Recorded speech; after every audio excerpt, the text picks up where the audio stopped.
ازيكم يا حبايبي؟ عاملين ايه؟ يا رب تكونوا بخير. السمك بقى لا تقليه ولا تشويه، اعمليه صينية بجد خطير. حاجة كده وهم. حلوة قوي قوي. طريقة مبسطة وجميلة جدا. الطعم في الاخر ولا اروع من كده. بجد حاجة كده خيال يعني. جربيه بطريقتي دي، ما عدتش هتعملي الا بالطريقة دي. الطعم ولا اروع من كده. الريحة بجد كانت مالية البيت. شايفين الصوص الخطير ده؟ بجد حاجة كده رائعة. والسمك بجد جميل جدا جدا. اعمليه، تقدري تعمليه في عزومات ان شاء الله رمضان، او كنوع من انواع التغيير كده على الغدا. بجد حلو قوي. تابعوني. اول حاجة نجيب البولة كده بتاعتنا عشان نحط ايه؟ التتبيلة بتاعت السمك. اول حاجة ده ملح وفلفل السبع بهارات. كزبرة ناشفة. شطة وبابريكا وكركم. وانا هحط البهارات والمقادير كلها في صندوق الوصف. دول 5 فصوص توم كده هنبشرهم. تمام. ولو عجبك الفيديو ياريت لايك واشتراك في القناة عشان القناة تكبر بيكم ويوصل لكم كل جديد ان شاء الله. تمام. ونوع السمك ده سمك شبار عادي خالص. حجمه مش كبير، لا هو حجمه وسط كده. عشان يبقى حلو كده وطعمه حلو في الصينية. تمام. فرمنا كل التوم. دي بقى عصرة ليمونتين، نعصر ليمونتين كده كاملين. التتبيلة دي حلوة جدا جدا للسمك. انا بتبله كده عشان يبقى ايه؟ طعمه حلو كده جوه الصينية ويبقى جميل. هنقلب بقى التتبيلة كده. الكركم زي ما انتم شايفين كده بيدي لون اصفر كده جميل قوي. هنتبل بقى السمك كله بالتتبيلة كويس جدا جدا من جوه كده ومن بره.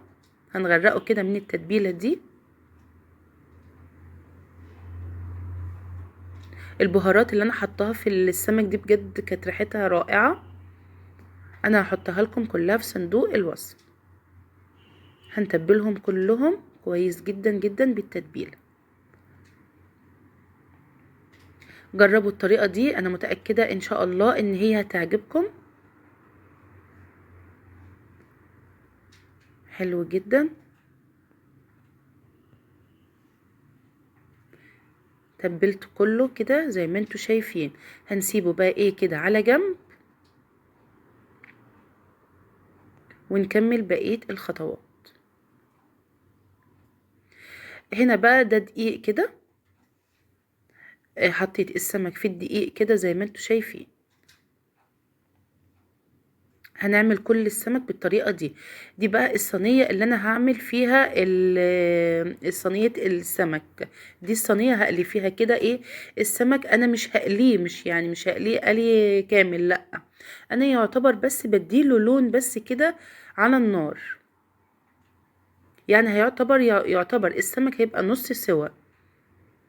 اديله بس كده تشميعة كده على النار كده، حاجة كده سريعة. والطريقة دي بتخلي السمك في الصينية في الاخر بيبقى بجد طعمه رهيب يعني حلو قوي قوي. التركة اللي انا عملتها دي بتخلي في السمك في الاخر طعمه حلو جدا جدا. زي ما انتم شايفين كده اخد لون بس. هشيله بقى ايه على طول. اخد لون بس كده من الجنبين وهقوم شايلاه على طول. انا ما قليتوش ولا حاجة، لا. ياخد لون بس وخلاص. انا هعمل كل الكمية بالشكل ده. وزي ما انتم شايفين انا مش حاطة زيت كتير ولا حاجة، لا يعني حبة زيت كده مش كتير خالص. هنعملهم كلهم بالشكل ده وده منظره النهائي. زي ما انتم شايفين هو نص سوا يدوب بس اخد ايه لون. دي بقى التتبيلة اللي انا هعمل فيها الصلصة. هنا بصلاية، فلفلاية حمراء وفلفلاية خضراء واربع فصوص توم. هنضربهم كويس جدا في الكبة.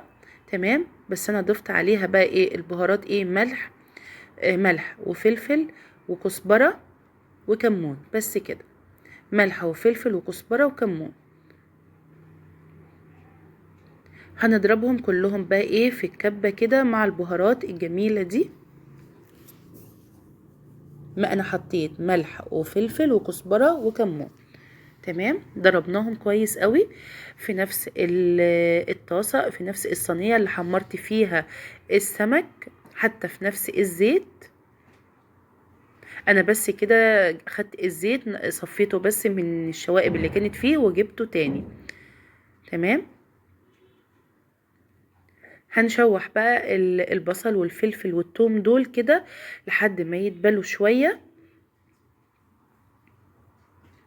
ويغير لونهم كده شوية. الخلطة دي في التسبيكة بتاعت الطماطم بجد بتبقى روعة. ده بقدونس وكزبرة كانوا عندي متفرزين كده،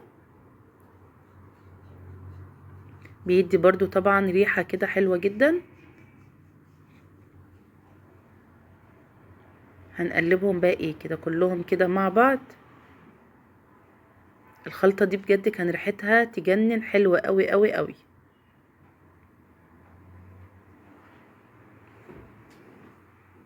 حلوة قوي، انا عايزة يبقى لونهم كده ايه يعني يغمق شوية.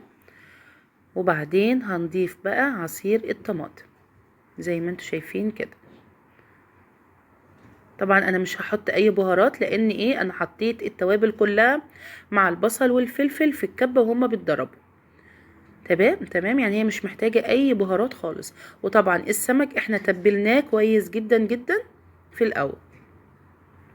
خلاص كده ايه اتسبكت شوية.